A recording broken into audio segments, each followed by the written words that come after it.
It also led me to teach the Bible on radio and television in numerous countries across all 6 continents.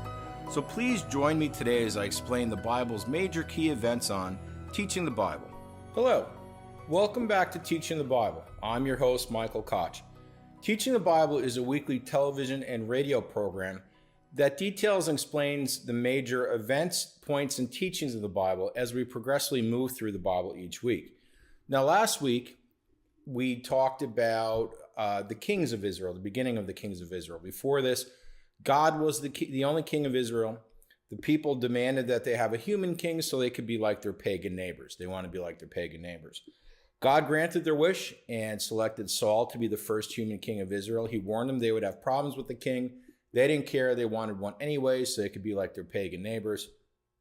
Saul became completely power hungry. He wound up killing anybody he thought would get in his way of holding on his power as the king. And eventually Saul died in battle.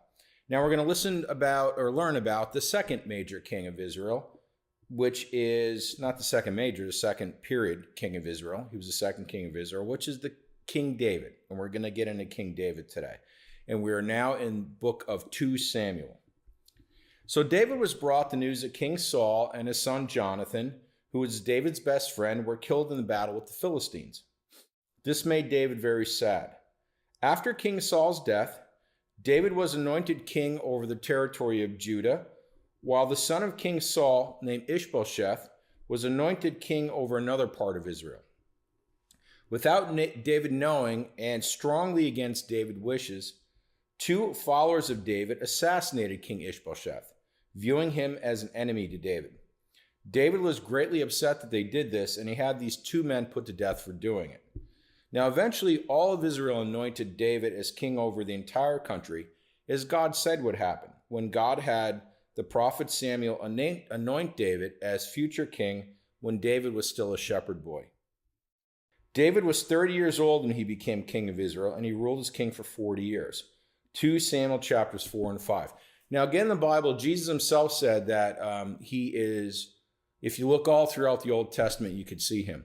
And there's many things that kind of point to Jesus in the future, or things that are foreshadowing of, the coming of the Savior. And one thing, it might be coincidence, but maybe not. David became ruler, king, when he was 30. Joseph became ruler, king, when he was 30.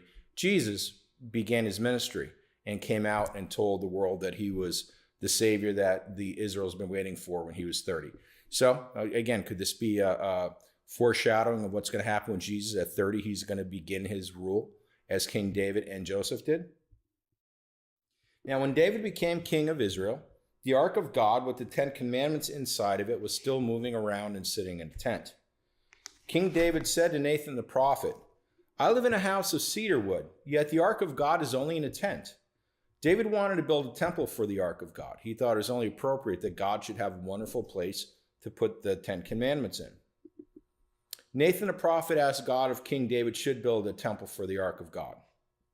God told prophet Nathan to tell King David that it was acceptable for the Ark of God to be in a tent up to this point, because it could be easily moved around wherever the Israelites would move to. God said that one of David's sons, who would be king in the future, and this would be future King Solomon, he would be the one that would build a beautiful temple for the Ark of God. As for King David, God said that he would make King David a great name for all of eternity. God would protect him and Israel from their enemies so they would not bother them.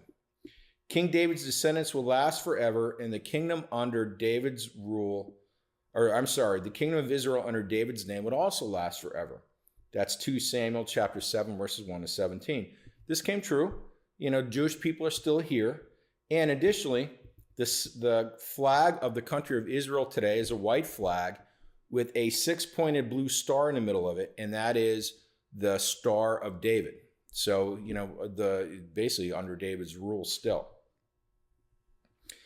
Now, however, though, the covenant that God made with David and the covenant that God makes with people all through the Bible, and in general, promises God makes in the Bible and warnings God make in the Bible to people are conditional. For the covenants and the good things that will happen, God will say, if you do this, then I will do these good things. And the same thing for the warnings. If you do this, then these bad things will happen. And this is a theme all throughout the Bible. God rarely makes just I'll do whatever for you, and you don't have to do anything. You just do whatever you want. It's usually conditional. And the conditional promise, covenant that God made with the Israelites under David was God will be with them, prosper them, and protect them as long as they continue to follow God's ways. If they stop following God's ways, the covenant was broken that God made with David and his descendants who would be kings. Now, from this point on, David's armies defeated anyone that tried to attack Israel. David was a kind, honest, and fair king. God said that King David was a man after God's own heart. That came from God's own words.